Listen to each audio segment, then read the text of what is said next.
بسم الله الرحمن الرحيم إن الحمد لله نحمده ونستعينه ونستغفره ونؤمن به ونتوكل عليه ونعوذ بالله من شرور أنفسنا ومن سيئات أعمالنا من يهده الله فلا مضل له ومن يضلله فلا هادي له وأشهد أن لا إله إلا الله وحده لا شريك له وأشهد أن محمدا عبده ورسوله أرسله بالحق بشيرا ونذيرا وداعيا إلى الله بإذنه وسراجا منيرا. أعوذ بالله السميع العليم من الشيطان الرجيم. بسم الله الرحمن الرحيم. يا أيها الذين آمنوا اتقوا الله حق تقاته ولا تموتن إلا وأنتم مسلمون. يا أيها الناس اتقوا ربكم الذي خلقكم من نفس واحدة وخلق منها زوجها وبث منهما رجالا كثيرا ونساء واتقوا الله الذي تساءلون به والأرحام إن الله كان عليكم رقيبا. يا أيها الذين آمنوا اتقوا الله وقولوا قولا سديدا يصلح لكم أعمالكم ويغفر لكم ذنوبكم ومن يطع الله ورسوله فقد فاز فوزا عظيما. أما بعد فإن خير الحديث كتاب الله وخير الهدي هدي محمد صلى الله عليه وسلم وشر الأمور محدثاتها وكل محدثة بدعة وكل بدعة ضلالة وكل ضلالة في النار. فأعوذ بالله السميع العليم من الشيطان الرجيم. بسم الله الرحمن الرحيم. وإذا بشر أحدهم بالأنثى ظل وجهه مسودا وهو كظيم يتوارى من القوم من سوء ما بشر به أيمسكه على هون أم يدسه في التراب ألا ساء ما يحكمون. سبحانك لا علم لنا إلا ما علمتنا إنك أنت العليم الحكيم.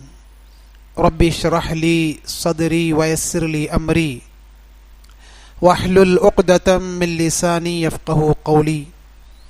اللهم انفعنا بما علمتنا وعلمنا ما ينفعنا وزدنا علما. قابل صد احترام حاضرین جمعہ، معزز خواتین اسلام، ہر قسم کی تعریف، حمد و ثنا، کبریائی، بڑائی، جاہ و جلال، عز و شان اس وحدہ لا شریک کے لیے لائق و زیبا ہے جو ساری کائنات کا اکیلا مالک، خالق، پروردگار، پالنہار ہے۔ اس حمد و ثنا کے بعد درود و سلام ہو جی و انگنت لاکھوں کروڑوں مرتبہ تمام انبیاء کرام پر، خصوصاً ہمارے پیارے نبی جناب محمد الرسول اللہ صلی اللہ علیہ وسلم پر، جن کی بدولت اسلام جیسی عظیم نعمت، جس کی تعلیمات پر عمل کر کے انسان دنیا اور آخرت میں اللہ تبارک و تعالیٰ کے ہاں کامیاب ہونے والا ہے، اس کی ساری تعلیمات، اس اسلام کی ساری باتیں امانت کے ساتھ، حفاظت کے ساتھ ہم تک پہنچائی ہیں۔ اللہم صلی علی محمد وعلی آل محمد کما صلیت علی ابراہیم وعلی آل ابراہیم انک حمید مجید۔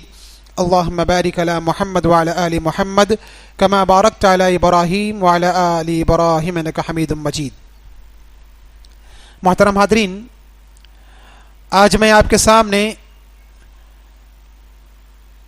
جمعہ کے دن آج کا خطبہ اسلام میں عورت کا کیا مقام ہے، اسلام نے عورت کو کیا مقام دیا، اور اسلام سے پہلے عورت کی کیا حالت تھی، عورت کا کیا مقام تھا، کیا درجہ تھا لوگوں کے پاس، چند باتیں قرآن و حدیث کی روشنی میں آپ کے سامنے رکھوں گا۔ دعا کروں گا اللہ تبارک و تعالیٰ کی ذات سے، اللہ تبارک و تعالیٰ ہمیں کہنے سننے سے کہیں زیادہ عمل کی توفیق عطا فرمائے، آمین یا رب العالمین۔ محترم حاضرین، ہماری زندگی میں عورت کی بات آتی ہے تو جو سب سے پہلے سب سے قریبی رشتہ دار جو ہمارے ہیں عورت کی شکل میں، وہ 4 ہیں۔ پہلی شکل کیا ہے؟ ہماری ماں کی ہے۔ دوسری شکل ہماری بہن کی۔ تیسری شکل کیا ہے؟ ہماری بیوی کی ہے۔ چوتھی شکل ہماری بیٹی کی ہے۔ سب سے پہلے عورت کی بات آنے پر یہی شکلیں ہمارے سامنے آتی ہیں۔ قرآن و حدیث میں بھی انہی لوگوں کا ذکر کیا گیا۔ ہمارے حسن سلوک اور اگر ہم کسی کا حق بہتر انداز میں ادا کر سکتے ہیں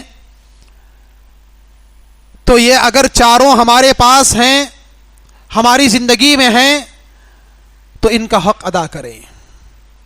اسلام اس بات کا حکم دیتا ہے۔ حالانکہ اسلام کے خلاف جتنے پروپیگنڈے کیے جاتے ہیں سوشل میڈیا پر، مغربی تہذیب کے لوگ جتنے غلط باتیں اسلام کے خلاف عورت کو لے کر بتاتے ہیں، وہ بالکل جھوٹے ہیں۔ وہ تمام کے تمام کیا ہے؟ باتیں بالکل جھوٹی ہیں۔ اسلام نے عورت کو بڑا مقام دیا ہے، بڑا درجہ دیا ہے۔ اس کے پورے مکمل حقوق ادا کرنے کا مرد کو حکم دیا۔ بیٹا ہے تو ماں کا مکمل حق ادا کرے، اس کے ساتھ اچھا حسن سلوک کرے۔ بھائی ہے تو اپنے بہن کا حق ادا کرے بہتر انداز میں، اس کی مکمل طریقے سے حفاظت کرے، دیکھ بھال کرے۔ باپ ہے تو اپنی بیٹی کی اچھی تربیت کرے، اور شوہر ہے تو اپنی بیوی کے مکمل حق ادا کرے۔ اسلام نے ہر صورت میں، ہر شکل میں عورت کو بڑا مقام اور بڑا درجہ دیا ہے۔ سب سے پہلا درجہ ہماری نظر میں ہماری ماں کا ہوتا ہے۔ اللہ کے رسول صلی اللہ علیہ وسلم کی خدمت میں ایک صحابی آئے اور انہوں نے پوچھا، اللہ کے رسول صلی اللہ علیہ وسلم، میرے حسن سلوک کا سب سے زیادہ حقدار کون ہے؟ میں آج اپنی زندگی میں اگر کسی کے ساتھ اچھا سلوک کروں تو کس کے ساتھ کروں؟ تو آپ نے کہا کہ تمہاری ماں کے ساتھ تم اچھا سلوک کرو۔ تمہارے اچھے سلوک کا سب سے زیادہ حق کیا ہے؟ تمہاری ماں رکھتی ہے، اس کے ساتھ اچھا سلوک کرو۔ پھر اس کے بعد اس صحابی نے پوچھا کہ پھر کون؟ آپ نے دوبارہ کہا کہ تمہاری ماں۔ تیسری مرتبہ انہوں نے پوچھا تو تیسری مرتبہ بھی کہا کہ تمہاری ماں تمہارے حسن سلوک کی سب سے زیادہ حقدار ہے، اس کے ساتھ اچھا برتاؤ کرو، اس کے ساتھ نیک برتاؤ کرو، نیک سلوک کرو۔ پھر چوتھی مرتبہ وہ صحابی نے سوال کیا کہ پھر کون؟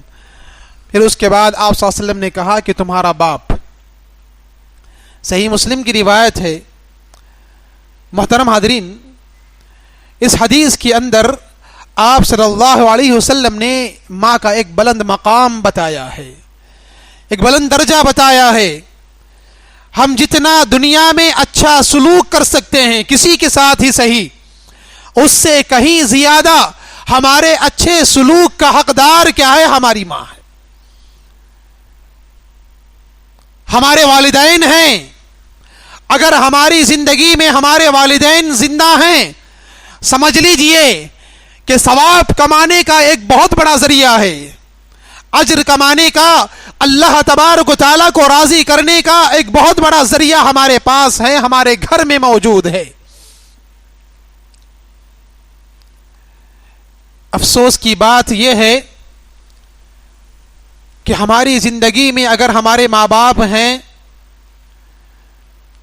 تو ہم انہیں بانٹنے، تقسیم کرنے کی ہم کوشش کرتے ہیں. پوچھنے پر ہماری کمائی کی مجبوری یا نہیں تو کیا ہے ہمارے کھانے کے کھلانے کی مجبوری بتائی جاتی ہے.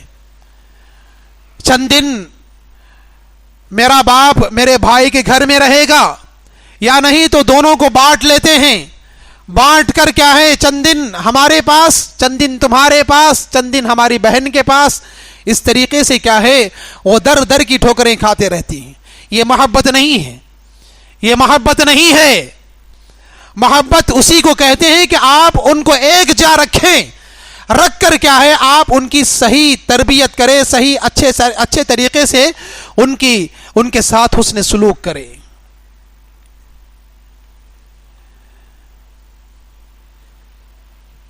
اور یہاں پر ایک بات میں بتا دینا مناسب سمجھتا ہوں. جب بھی والدین کی بات آتی ہے تو میں ہمیشہ وہ بات بتاتا ہوں، اگر ہم اپنے والدین کے ساتھ اچھا سلوک کریں گے اللہ کی قسم ہماری اولاد بھی ہمارے ساتھ اچھا سلوک کرے گی. یہ بات ہمیشہ ذہن میں رکھیں، ہمیشہ یہ بات ذہن میں رکھیں. اگر ہمارے والدین ہمارے لیے بوجھ ہیں، اللہ کی قسم ایک ایسا وقت اللہ تبارک و تعالی ہمارے اوپر لائے گا ہماری اولاد پر ہم بوجھ بن جائیں گے. جس طریقے سے ہمارے ماں باپ آج ہماری نظر میں ہیں، اللہ کی قسم ہماری اولاد کی نظر میں اس وقت ہم بھی ویسے بن جائیں گے. عبدالعظیم صاحب مدنی ہمیشہ ایک واقعہ بیان کرتے رہتے ہیں کہ چار مینار مسجد بنگلور کی مشہور مسجد ہے، سبھی کو معلوم ہے. اس مسجد میں ایک بوڑھے آدمی کو دیکھتے تھے، روزانہ پہلی صف میں آتا ہے، بیٹھتا ہے اور نماز پڑھ کر فرض نماز کے بعد سنت و نوافل ادا کرنے کے بعد دعائیں کر رہا ہے. رو رو کر گڑ گڑا کر کیا ہے دعائیں کر رہا ہے. روزانہ اس کا وہی معمول، نمازوں کا پابند ہے. ایک امام کو بڑی خوشی ہوتی ہے، ایک امام کو کیا ہے بڑی خوشی ہوتی ہے کہ ایک آدمی نمازوں کا پابند ہے، نمازوں کو پابندی کے ساتھ ادا کرتا ہے، تکبیر تحریمہ کے ساتھ اور کیا ہے وقت پر ادا کرتا ہے، پھر بھی رو رو کر گڑ گڑا کر دعا کرنے کی کیا ضرورت ہے. تو ایک دن وہ بیان فرماتے ہیں کہ میں نے اس سے پوچھا کہ کیا بات ہے بھائی، کیوں ہمیشہ آپ دعائیں کرتے ہوئے رو رہے ہو، کیا پریشانی ہے؟ یہ پوچھنا ضروری ہے. جب بھی کوئی آدمی اس حالت میں نماز کا پابند ہے اس کے باوجود بھی کیا ہے پریشانی مبتلا ہے تو اس سے پوچھنا ہماری ذمہ داری بنتی ہے. اللہ کے رسول صلی اللہ علیہ وسلم کی وہ سنت، نماز پڑھاتے تھے آپ صلی اللہ علیہ وسلم، نماز پڑھانے کے بعد پلٹ کر صحابہ کرام کے روبرو بیٹھ جاتے اور ایک نظر دوڑاتے تھے ایسے کہ کون آیا ہے کون نہیں آیا ہے، اور کسی کو نہیں دیکھتے تو پوچھتے کہ فلاں صحابی نہیں دکھ رہے ہیں، تو معلوم ہوتا کہ وہ بیمار ہیں. تو آپ نماز ہونے کے بعد کیا ہے ان کے گھر چلے جاتے اور ان کی بیمار پرسی کرتے تھے. معلوم ہوتا کہ فلاں صحابی سفر پر ہیں تو ان کی سفر کی آسانی کی دعا کرتے تھے. یہ ذمہ داری بتائی آپ صلی اللہ علیہ وسلم نے. تو عبدالعظیم صاحب نے پوچھا اس سے کہ کیا بات ہے، تو اس نے بتایا کہ میری اولاد میری نافرمان ہے، میں جو بھی بات بتاتا ہوں، جو بھی کام کرنے کے لیے کہتا ہوں، میری بات نہیں مانتے ہیں، میرا کام نہیں کرتے ہیں. ہر وقت کیا ہے مجھے ہر بات کا جواب دیتے ہیں، پلٹ کر جواب دیتے ہیں. اس لیے وہ خیال آ کر کیا ہے مجھے رونا آ جاتا ہے. میں رو رو کر گڑ گڑا کر دعائیں مانگتا ہوں اللہ تبارک و تعالیٰ سے.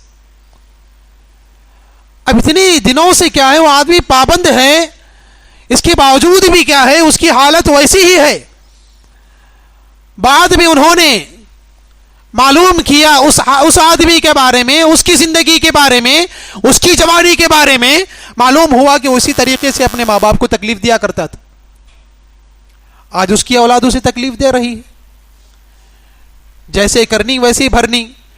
یہ کیا ہے دنیا کا مقولہ ہے، یہ دنیا کے لوگ کہتے ہیں جیسے آپ کرو گے ویسے آپ بھرو گے. اگر آپ آج اپنے والدین کے ساتھ اچھا سلوک نہیں کرتے ہیں، اگر تمہارے درمیان وہ زندہ ہیں، اگر آپ ان کے ساتھ اچھا سلوک نہیں کرتے، نیک برتاؤ نہیں کرتے، تو تمہارے پیٹ میں جو اولاد پیدا ہوگی تمہارے ساتھ اس نے سلوک نہیں کرے گی، تو تمہارے ساتھ کیا ہے اچھی طرح پیش نہیں آئے گی. اسی لیے اللہ کے رسول صلی اللہ علیہ وسلم نے کہا کہ دو گناہ ایسے ہیں اللہ تبارک و تعالیٰ کی نظر میں، اللہ تبارک و تعالیٰ ان کو، وہ ایسے گنہگاروں کو دنیا میں بھی سزا دیتا ہے اور آخرت میں بھی سزا دیتا ہے. کون ہے وہ دو آدمی؟ ایک تو ظالم ہے جو ظلم کرنے والا، ناحق ظلم کرتا ہے کسی پر، تو ایسے آدمی کو اللہ تبارک و تعالیٰ دنیا میں بھی سزا دیتا ہے اور آخرت میں بھی سزا دیتا ہے. اور دوسرا وہ آدمی جو والدین کا نافرمان ہوتا ہے، والدین کی نافرمانی کرتا ہے، ایسے آدمی کو بھی اللہ تبارک و تعالیٰ کیا کرتا ہے؟ دنیا میں بھی سزا دیتا ہے اور آخرت میں بھی سزا دیتا ہے. دنیا کی کیا سزا ہو سکتی ہے؟ اگر ہم ماں باپ کے نافرمان ہیں تو ہمارے بچے ہمارے نافرمان ہوں گے. یہ دنیا کی سب سے بڑی سزا ہے ہمارے لیے. والدین اگر ہمارے زندگی میں، ہمارے گھر میں موجود ہیں تو یہ اجر کمانے کا، نیکیاں کمانے کا اور اللہ کو خوش کرنے کا بہت بڑا ذریعہ ہے. ان کی خدمت کرو، ان کے ساتھ اچھا سلوک کرو، ان کے ساتھ اچھا برتاؤ کرو. اسی لیے اللہ کے رسول صلی اللہ علیہ وسلم نے کہا کہ ماں کا مقام بہت زیادہ ہے. کتنی تکلیفیں برداشت کر 9 ماہ تک اپنے پیٹ میں رکھتی ہے، اس کے بعد کیا ہے ہمیں جنم دیتی ہے. کتنی تکلیفیں برداشت کرتے ہوئے کیا ہے وہ ہمیں جنم دیتی ہے. اس کی تکلیفوں کا اور اس تکلیفوں کی وجہ سے جو چیخ وہ مارتی ہے، اس ایک چیخ کا بھی ہم حق ادا نہیں کر سکتے پوری زندگی اگر اس کی خدمت کر لیں. کئی احادیث موجود ہیں اس کی فضیلت میں، کئی احادیث، صحیح احادیث موجود ہیں. اللہ کے رسول صلی اللہ علیہ وسلم نے کہا والدین کی ناراضگی اللہ تبارک و تعالیٰ کی ناراضگی میں ہے اور والدین کی خوشی اللہ کی خوشی میں. تو چنانچہ ان کو ہمیشہ خوش کرنے کی کوشش کرو. عورت میں سب سے پہلا مقام کیا ہے؟ ہماری ماں کا آتا ہے. ماں کی یہ فضیلت ہے، ان کے ساتھ اچھا سلوک کرنا ہماری ذمہ داری ہے. پھر اس کے بعد دوسرا درجہ آتا ہے بیوی کا. بیوی کے حق ادا کرنے کے تعلق سے کئی احادیث اللہ کے رسول صلی اللہ علیہ وسلم نے بیان فرمائی ہیں. وہ تمہاری شریک حیات ہے. اپنا سب کچھ، خاندان، اپنا نام، سب کچھ چھوڑ کر کیا ہے تمہارے حصے میں آتی ہے. تمہاری زندگی کا ایک حصہ بن جاتی ہے. اس کے ساتھ کیا ہے اچھا برتاؤ کرو، نیک برتاؤ کرو. وعاشروہن بالمعروف، وعاشروہن بالمعروف، ہمیشہ اس کے ساتھ اچھا سلوک کرو. فَإِن كَرِهْتُمُوهُنَّ فَعَسَىٰ أَن تَكْرَهُوا شَيْئًا وَيَجْعَلُ اللَّهُ فِيهِ خَيْرًا كَثِيرًا. اللہ تبارک و تعالیٰ کہتا ہے ہاں زندگی ہے، زندگی چل رہی ہوتی ہے، کہیں نہ کہیں اس سے کوئی غلطی سرزد ہو جاتی ہے، کوئی گناہ اس سے سرزد ہو جاتا ہے. اگر تم اس گناہ کو ناپسند کرتے ہو، سخت ناپسند کرتے ہو اور اس کی وجہ سے اس کا حق تم ادا نہیں کرتے ہو سکتا ہے کہ کچھ اچھائیاں اس کے اندر موجود ہیں جو اللہ تبارک و تعالیٰ کو پسند ہیں، جو اللہ تبارک و تعالیٰ کو پسند ہیں بہت زیادہ. ایک سفید پیپر ہے، اس کے اندر کہیں ایک جگہ پر کالا نقطہ لگا دیا گیا ہے، تو سفید پیپر میں زیادہ آدمی اس کالے نقطے کو دیکھتا ہے، اس کالے نقطے کو دیکھتا ہے. ایک ہی ایک ٹپکا ہے پورے سفید پیپر میں، وہ پورا سفید پیپر نہیں دیکھتا، وہ کالے ٹپ کو دیکھتا ہے. تو چنانچہ وہی مثال ہے. کہیں نہ کہیں انسان ہونے کے ناطے ہماری بیویوں سے کچھ غلطیاں ہو جاتی ہیں، معاف کر دو، انہیں معاف کر دو، درگزر کر دو، ان کا حق بہتر انداز میں ادا کرو. ہو سکتا ہے کہ اس کی کچھ اچھائیاں اللہ تبارک و تعالیٰ کو پسند ہیں، اس کی برکت سے کیا ہے تمہاری زندگی میں برکتیں آئیں گی. تو چنانچہ اللہ تبارک و تعالیٰ نے کئی جگہ پر اس کی پاسداری، اس کا حق ادا کرنے کا حکم دیا ہے. بیوی ہونے کے ناطے کئی ایک مصیبتیں وہ برداشت کرتی ہے. ہماری کمائی کے بارے میں کم ہونے کے باوجود بھی بہتر انداز میں وہ ہمارا حق ادا کرتی ہے. بھوکی پیاسی رہ کر اپنے شوہر کو اپنے بچوں کو کیا ہے کھلانے کی کوشش کرتی ہے. وہ ایک جذبہ کیا ہے اللہ تبارک و تعالیٰ نے اس کے اندر رکھ دیا ہے. فطرتی طور پر اس کی ممتا جاگتی ہے ہر ہمیشہ. وہ اپنے بچوں کو سب سے زیادہ کیا ہے حق دینے کی کوشش کرتی ہے, اپنے شوہر کو حق دینے کی کوشش کرتی ہے. اسی لیے اللہ کے رسول صلی اللہ علیہ وسلم نے بیان فرمایا, جب بھی تم شادی کرنا چاہو تو نیک بیوی سے کرو, نیک سیرت والی, نیک اخلاق والی. صورت مت دیکھو, صورت کبھی بھی کیا ہے اس کا رنگ ختم ہو سکتا ہے, اور کبھی بھی کیا ہے اس کی صورت بگڑ سکتی ہے. سیرت کبھی نہیں بگڑتی, سیرت کبھی نہیں بگڑتی. اگر اخلاق والی عورت سے, اخلاق والی لڑکی سے آپ نے شادی کی, اچھی سیرت والی, اچھی تربیت کرنے والی اگر عورت سے شادی کی, تو تمہارے بچوں کی تربیت اچھی ہوگی. اس لیے کہ تمہارے بچے سب سے زیادہ ٹائم کیا ہے اس کے پاس اسپینڈ کرتے ہیں. کئی احادیث ہیں اس کے. تو چنانچہ بیوی کے تعلق سے جب بات ہمارے سامنے آتی ہے تو اس کا حق ادا کیجیے. جو بھی حق دینا ہے, کھلانا, پلانا, پہنانا, اور جو بھی حق دینا ہے اس کا مکمل طریقے سے دیجیے. یہ ہمارا حق بنتا ہے, یہ ہماری ذمہ داری ہے. ہاں کچھ غلطیاں ہو جاتی ہیں تو انہیں معاف کر دیجیے, اس لیے کہ کئی غلطیاں تمہاری وہ معاف کرتی ہے اور دل ہی دل میں کیا ہے اسے برداشت کرتی ہے. سب سے پہلی بات کیا ہے, تمہاری کمائی, تمہاری مزدوری, اسی کے حساب سے کیا ہے وہ اپنا گھر چلاتی ہے, اپنا گھر چلاتی ہے. یہ سب سے بڑی ذمہ داری اس کی, اور اس کی بدولت آپ جتنی مرتبہ کیا ہے اسی غلطیوں کو معاف کریں, معاف کر سکتے ہیں. ایک بہت بڑی ذمہ داری کے ساتھ کیا ہے وہ تمہارا گھر چلاتی ہے. محترم حاضرین, اور تیسری شکل ہمارے سامنے آتی ہے عورت کی صورت میں, وہ ہماری بہن کی ہے, وہ ہمارے بہن کی ہے. آج ہمارے ماحول میں, ہمارے قریبی رشتہ داروں میں سب سے زیادہ مجبور اگر ہے تو ہماری بہن ہے. شادی کر کر دے دیے, اگر وہ چلے گئی کسی اور کے گھر تو ہم بھول جاتے ہیں. گاؤں میں رہنے کے باوجود بھی اپنے دل پر ہاتھ رکھ کر سوچیے, آپ گاؤں میں ہیں, 4 گھر بازو میں ہیں, دیکھنے کیا ہے سالوں سال لگ جاتے ہیں اس کی صورت دیکھنے, اس سے ملنے اور اس سے بات چیت کرنے کے لیے ہفتے, مہینے, سال گزر جاتے ہیں. اور پھر بھی ہمارا دعویٰ ہے کہ ہماری بہن ہے, پھر بھی ہم حق جتاتے ہیں کہ ہماری بہن ہے, اور وراثت میں اس کا حق کاٹ دیتے ہیں, اس لیے کہ ہم نے اس کی شادی کر دی ہے, شادی میں پورا حق کیا ہے اس کا صرف کر دیا. نہیں میرے بھائیوں, یاد رکھو, ماں باپ ہیں تو بیٹی ذمہ دار ہے, ذمہ داری ہے وہ ماں باپ کی. بہتر انداز میں اس کی شادی کریں گے. اگر ماں باپ مر گئے, انتقال ہو گئے ہیں, یاد رکھیے, ہمیشہ یہ بات یاد رکھیے, ماں باپ کا انتقال ہو چکا ہے, اس کے بعد اس کی یعنی ان کی بیٹیاں ہیں, بیٹے بھی موجود ہیں, اس کے بعد کیا ہے وہ بچے, وہ بیٹے کیا ہے اپنے بہنوں کی ذمہ دار ہیں. وہ بہتر انداز میں جیسے ماں باپ ان کی شادی کر سکتے تھے, زندہ ہونے پر بھائی کیا ہے شادی کریں گے اور ان کا مکمل حق ادا کریں گے, وہ ان کی ذمہ داری ہے. آپ اس سے کیا ہے ہاتھ نہیں دھو سکتے. ماں باپ مر گئے ہیں, اب میرے ذمہ داری نہیں, اور انہیں کیا ہے ٹھوکریں کھانے کے لیے چھوڑ دیں, اور کیا ہے غلط راستہ اختیار کرنے کے لیے چھوڑ دیں. اللہ تبارک و تعالیٰ آپ کی ذمہ داری, اس ذمہ داری کے بارے میں آپ سے پوچھے گا. تو یہاں پر جب تیسری شکل ماں کی یعنی عورت کی شکل میں ہماری نظروں کے سامنے آتی ہے تو ہماری بہن کی آتی ہے.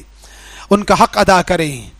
حق کیا ہو سکتا ہے؟ اگر آپ غریب ہیں تو آپ روزانہ جا کر کیا ہے مسکرا کر اس کا حال چال پوچھ لیجئے, کیسے ہیں بچے, کیسے ہیں, کیا کر رہے ہیں, بہن بھی کیا کر رہے ہیں, ان کے کاروبار کیسے چل رہے ہیں, ہنس مکھ چہرے کے ساتھ جا کر مل لیجئے. ہمارا ماحول کیا ہے معلوم ہے, جا کر مل لیں گے, کیا ہوگا, کچھ پیسے پوچھ لے گی. یہی خیال سے جا کر ہم نہیں ملتے ہیں. آپ اپنی غربت تمہاری بہن بھی جانتی ہے, منہ کھول کر نہیں پوچھے گی وہ تم سے, تمہاری غریبی، تمہاری مجبوری، تمہاری مزدوری اور تمہارا کاروبار، یہ سب کچھ اسے بھی معلوم ہے جتنا تمہاری بیوی کو معلوم ہے، اس سے کہیں زیادہ کیا ہے تمہاری بہن کو بھی معلوم ہے. جا کر مل لیجئے اسے، مل کر کیا ہے اپنے بہن کے حال چال پوچھ لیجئے، وہ تم سے نہیں پوچھے گی. اگر آپ کا دل بڑا ہے تو آپ کیا ہے بڑھ چڑھ کر دینے کی کوشش کیجئے. یہ حق ادا کرنا ہوا، یہ اس کا مقام ہے. اللہ تبارک و تعالیٰ نے اس کا حق ادا کرنے کے لیے تمہیں بڑا بنایا ہے، تمہیں بھائی بنا کر کیا ہے ایک مضبوط رشتہ بنایا ہے تمہارا اس کے ساتھ. لیکن آج ہم بھول جاتے ہیں. اسی لیے میں بارہا کہتا ہوں میرے بھائیوں، آج سب سے زیادہ مجبور وہی ہماری بہنیں ہیں. اللہ ان کی حالت پر رحم فرمائے، اللہ ان کی حالت پر رحم فرمائے، آمین یا رب العالمین. چوتھی شکل ہماری نظروں کے سامنے جب آتی ہے تو ہماری بیٹی کی ہے. عورت کی بات آئی ہے، بیٹی کی بات آئی ہے، تو زمانے جاہلیت اور اسلام کا موازنہ آپ کے سامنے رکھ کر اپنی بات کو ختم کروں گا. زمانے جاہلیت میں کیا ہوتا تھا، بچی پیدا ہوئی تو آدمی کی شکل بدل جاتی تھی. آدمی چھپ چھپ کر کیا ہے پھرتا تھا لوگوں سے. یہ حالت تھی اس زمانے میں، زمانے جاہلیت میں، اسلام آنے سے پہلے. اللہ تبارک و تعالیٰ اس کا نقشہ کھینچتا ہے قرآن مجید کے اندر. 14ویں پارے کی آیت ہے، سورہ نحل کی آیت ہے. اللہ کے رسول صلی اللہ علیہ وسلم جب بھی اس آیت کو پڑھتے تھے آنکھوں میں سے آنسو آ جاتے تھے. اللہ تبارک و تعالیٰ کہتا ہے وَإِذَا بُشِّرَ أَحَدُهُمْ بِالْأُنثَىٰ، جب ان لوگوں میں سے کسی کو ان کے گھر میں لڑکی پیدا ہونے کی خوشخبری دی جاتی، ظَلَّ وَجْهُهُ مُسْوَدًّا، اس کا چہرہ کالا پڑ جاتا، اس کے چہرے پر کیا ہے جھریاں آ جاتی تھیں. وَهُوَ كَظِيمٌ، اور وہ کیا ہے پاگل ہو جاتا تھا. لڑکی پیدا ہو گئی میرے گھر میں، لڑکی پیدا ہو گئی. يَتَوَارَى مِنَ الْقَوْمِ مِنْ سُوءٍ، اور اس بری خوشخبری کی وجہ سے وہ لوگوں سے چھپ چھپا کر پھرتا تھا. اور جو خوشخبری اسے دی گئی ہے اس سے کیا ہے چھپ چھپا کر لوگوں سے پھرتا تھا. اَيُمْسِكُهُ عَلَى هُونٍ، اور کیا ہے ذلیل ہو کر یا تو اپنے گھر میں اسے زندہ رکھتا، یا نہیں تو کیا ہے ام يَدُسُّهُ فِي التُّرَابِ، یا نہیں تو کیا ہے گڑھا کھود کر اس کے اندر ڈال دیتا تھا. أَلَا سَاءَ مَا يَحْكُمُونَ، کیا ہی خراب اور بدتر لوگ ہیں یہ، کیا ہی بدتر فیصلہ کر رہے ہیں. اس زمانے میں ایسا ہوتا تھا. امام بغوی اس آیت کی تفسیر میں بیان فرماتے ہیں کہ جب کوئی بچی اس کے گھر میں پیدا ہوتی تو ایک آدمی انتظار کرتا کہ وہ بچی 6 سال کی عمر تک ہو جائے. 6 سال کی عمر کی ہو جانے کے بعد کیا کرتے، اسے ایک کاٹن کا کپڑا پہنا کر دور دراز علاقے میں بکریاں اونٹ چرانے کے لیے بھیج دیتے تھے تاکہ وہ وہیں پر رہ جائے، پھر پلٹ کر نہ آئے. دور دراز علاقے میں بھیجا، جنگل کا علاقہ تھا. کسی ایک جانور کا یا تو شکار بن جاتی تھی، یا نہیں تو کسی کیا ہے ڈاکو کا شکار بن جاتی، کسی زانی کا شکار بن جاتی. اس طریقے سے کیا ہے اس عمر میں وہ آدمی اتنا کیا ہے سخت دل ہو کر اپنی بچی کو اپنے خون سے پیدا ہوئے خون کے لوتھڑے کو کیا ہے بھیج دیتا تھا. اور پھر دوسری شکل یہ تھی کہ جب وہ اس عمر کو پہنچ جاتی تو یہ پہلے ہی جا کر کیا ہے جنگل کے اندر ایک بڑا گڑھا کھود کر آ جاتا تھا. آ کر کیا ہے اپنی بیوی سے کہتا کہ اسے تیار کرو، میں اس کی دادی کے پاس اسے لے جانے والا ہوں، اس کے دادا کے پاس لے جانے والا ہوں، اس کے ننیال کے پاس لے جانے والا ہوں. اب وہ خوشی خوشی عورت اپنی بچی کو تیار کرتی اور وہ لے جا کر کیا ہے گڑھے کے قریب لے جا کر کھڑا کر دیتا اور کہتا کہ دیکھو تمہاری دادی نیچے ہیں، تمہارے دادا نیچے ہیں، گڑھے کے اندر ہیں. جب وہ جھانک کر دیکھتی 6 سال کی بچی ہے، 6 سال کی بچی ہے، جب دیکھتی وہ تو جھانک کرتے اسے پیچھے سے کیا ہے ڈھکل دیتا، پیچھے سے کیا ہے ڈھکل دیتا وہ، اور وہ گر جاتی گڑھے کے اندر. زندی بچی گڑھے کے اندر گر جاتی، پھر اس کے اوپر وہ مٹی ڈالتا. امام بغوی بیان فرماتے ہیں زندی بچی کو زندہ درگور کر آ جاتا. یہ حالت تھی زمانے جاہلیت میں عورتوں کی. جب اسلام آیا اللہ کے رسول صلی اللہ علیہ وسلم نے بیان فرمایا اگر کسی کے گھر 2 لڑکیاں پیدا ہو گئیں, کتنا بڑا مقام دیا اللہ کے رسول صلی اللہ علیہ وسلم نے عورتوں کو کہ کسی کے ہاں 2 بچیاں پیدا ہوئیں, لڑکیاں پیدا ہوئیں, وہ ان کی اچھی تربیت کرتا ہے, اخلاق کے ساتھ باپردہ ان کو زندگی دیتا ہے اور اچھے گھرانے میں ان کی شادی کراتا ہے. اللہ کے رسول صلی اللہ علیہ وسلم نے کہا کہ قیامت کے دن وہ لڑکیاں اس کے لیے جہنم سے آڑ بن جائیں گی. بخاری کی روایت ہے. جہنم سے بچا لیں گی, اللہ تبارک و تعالیٰ سے لڑیں گی, اے اللہ یہ میرا باپ ہے, یہ میرے والدین ہیں جنہوں نے میری اچھی تربیت کی اور میرے سارے ناز و نخرے سہے اور میری ساری یعنی خواہشیں پوری کی اور اچھے گھرانے میں شادی کی اور میری اچھے اخلاق کے ساتھ کیا تربیت کی. سفارش کریں گی, اللہ تبارک و تعالیٰ ان کی سفارش کو قبول کرے گا, انہیں جہنم سے بچا لے گا. اسلام نے مقام دیا لڑکی کا. پھر ایک اور حدیث میں آپ صلی اللہ علیہ وسلم نے بیان فرمایا اللہ تبارک و تعالیٰ کسی کو 2 لڑکیاں عطا کیا اور وہ ان کی اچھی تربیت کرتا ہے تو میں اور وہ آدمی دونوں جنت میں اس طریقے سے رہیں گے, دونوں اس طریقے سے رہیں گے. ایک اور روایت میں کہا کہ دونوں اس طریقے سے ایک ساتھ جنت میں داخل ہوں گے. کتنی بڑی بات ہے. وہ زمانے کے لوگ تو بہتر تھے کہ زندہ ہونے کے بعد پیدا ہونے کے بعد 6 سال کے بعد ہی صحیح, 4 سال کے بعد ہی صحیح زندہ درگور کرتے تھے. لیکن آج اگر معلوم ہو جائے بیٹی پیدا ہو رہی ہے, اسکیننگ کے ذریعے معلوم ہو جائے تو پیٹ ہی میں مار دیا جاتا ہے. ظالم کون ہے معلوم ہے؟ سب سے بڑے ظالم ہم ہیں آج. وہ ابھی پیدا بھی نہیں ہوئی اسی وقت مار دیا جاتا ہے, اور پیدا ہونے کے بعد تو اللہ کی پناہ, اتنے تانے وہ گھٹ کر کیا ہے ماں مر جاتی ہے. ایک کے بعد دوسری کے بعد کیا ہے تیسری. اگر لڑکی پیدا ہو گئی سارے رشتہ دار سارے خاندان والے بیٹھ کر کیا ہے اسے تانا دیتے ہیں, بیٹھ کر اطراف میں بیٹھ کر کیا تانا دیتے ہیں. یہ ہماری ظلم زبردستی ہے. یہ ان کے ساتھ اچھا سلوک کرنا تو نہیں آتا ہمیں, لیکن تانا دینا آتا ہے. چنانچہ یہ عورت کا مقام ہے زمانے جاہلیت میں, اسلام سے پہلے اور اسلام کے اندر. تو میں نے 4 شکلیں تمہارے سامنے رکھ دی ہیں. سب سے قریبی شکلیں یہ ہمارے پاس ہیں.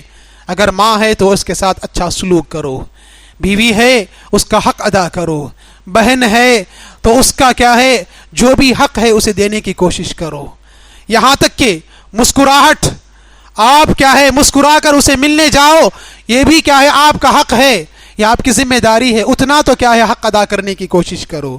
بیٹی ہے تو اس کی اچھی تربیت کرو, سیرت کے ساتھ اخلاق کے ساتھ باپردہ رہنے کی کیا ہے اسے ترغیب دو, اور قناعت کے ساتھ زندگی گزارنے کی ترغیب دو. تو چنانچہ یہ تمام شکلیں تو ہمارے سامنے ہیں عورت کی شکل میں. تو چنانچہ ان کا حق ادا کرنا ہماری ذمہ داری ہے. اللہ تبارک و تعالیٰ سے دعا گو ہوں اللہ تبارک و تعالیٰ ہم تمام کو کہنے سننے سے کہیں زیادہ عمل کی توفیق عطا فرمائے. اللہ تبارک و تعالیٰ اسلام نے جو عورت کا مقام دیا ہے اس مرتبے کو, اس مقام کو پہچانتے ہوئے ان تمام کے بہتر انداز میں حقوق ادا کرنے کی توفیق عطا فرمائے. جو حق ہمیں دینا ہے انہیں ذمہ داری کے ساتھ کیا ہے دینے کی توفیق عطا فرمائے. اللہ تبارک و تعالیٰ ہمارے اعمال کو قبول فرمائے, ہمارے روزوں کو قبول فرمائے, اور ہماری تجارتوں میں ہمارے کاروبار میں برکتیں عطا فرمائے, ہمارے گھروں میں رحمتیں نازل فرمائے, اور جو اعمال کی جو فضیلتیں ہیں ان تمام اعمال کی فضیلتوں کو حاصل کرنے کی توفیق عطا فرمائے. آمین یا رب العالمین. بارک اللہ لنا ولکم ونفعنا وإیاکم بالآیات والذکر الحکیم انہ تعالی جواب کریم ورب حلیم. مزید ویڈیوز دیکھنے کے لیے ہمارے اس چینل کو سبسکرائب کریں, بیل آئیکن دبانا نہ بھولیں اور شیئر ضرور کریں. وجزاکم اللہ.